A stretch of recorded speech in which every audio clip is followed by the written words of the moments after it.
കേരളത്തിലെ മാവോയിസ്റ്റ് ഭീകരവാദ കേസുകൾ വിചാരണ ഘട്ടത്തിലേക്ക്. താലപ്പുഴ മാവോയിസ്റ്റ് വെടിവയ്പ്, എടക്കര ആയുധ പരിശീലന കേസുകളിലാണ് വിചാരണ ആരംഭിക്കുന്നത്. കർണാടകയിൽ കീഴടങ്ങിയ മാവോയിസ്റ്റ് ഭീകരവാദികളായ ലത, സുന്ദരി, രമേശ്, രവീന്ദ്ര എന്നിവരെ കൊച്ചി എൻഐഎ കോടതിയിൽ ഹാജരാക്കിയിരുന്നു. തലപ്പുഴ മാവോയിസ്റ്റ് വെടിവയ്പ്, എടക്കര ആയുധ പരിശീലനം, വയനാട് KFDC ആക്രമണം, പന്തീരങ്കാവ് മാവോയിസ്റ്റ് കേസുകളായിരുന്നു കൊച്ചി NIA യൂണിറ്റ് അന്വേഷിച്ചിരുന്നത്. തലപ്പുഴ മാവോയിസ്റ്റ് കേസിൽ 2024 മെയ്യിലാണ് കുറ്റപത്രം സമർപ്പിച്ചത്.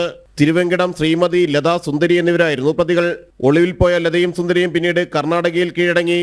ഇവർക്കെതിരെ കർണാടകയിലും കേസുകളുണ്ട്. 2023 നവംബർ 7-നായിരുന്നു മാവോയിസ്റ്റ് ഭീകരർക്കായി കേരള പോലീസിന്റെ സ്പെഷ്യൽ ഓപ്പറേഷൻ ഗ്രൂപ്പും തണ്ടർബോൾട്ട് സ്ക്വാഡും തലപ്പുഴ മേഖലയിൽ നടത്തിയ തെരച്ചിലിനിടെ വെടിവെപ്പുണ്ടായത്. മലപ്പുറം എടക്കര മാവോയിസ്റ്റ് ആയുധ പരിശീലന കേസിൽ 2022 ഏപ്രിൽ 25-നായിരുന്നു NIA കുറ്റപത്രം സമർപ്പിച്ചത്.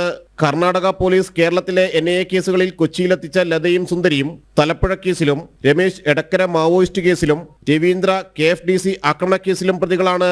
മാവോയിസ്റ്റ് വിമുക്ത സംസ്ഥാനങ്ങളുടെ പട്ടികയിൽ കേരളത്തെ കേന്ദ്ര സർക്കാർ ഉൾപ്പെടുത്തിയിരുന്നു. കേരള പോലീസ് എടുത്ത കേസുകളിൽ UAPA ചുമത്തുന്നതിന് സംസ്ഥാന സർക്കാർ അനുമതി നൽകാത്തത് മാവോയിസ്റ്റ് ഭീകരവാദ കേസുകളെ കാര്യമായി ബാധിച്ചിട്ടുണ്ട്. മാവോയിസ്റ്റ് ഭീകര കേസുകളിൽ NIA പഴുതടച്ച അന്വേഷണങ്ങളാണ് പൂർത്തിയാക്കിയത്. വിവിധ കേസുകളിൽ പ്രോസിക്യൂഷനു വേണ്ടി അഡ്വക്കേറ്റ് ശ്രീനാഥ് S ആണ് ഹാജരാകുന്നത്. ജനം, കൊച്ചി.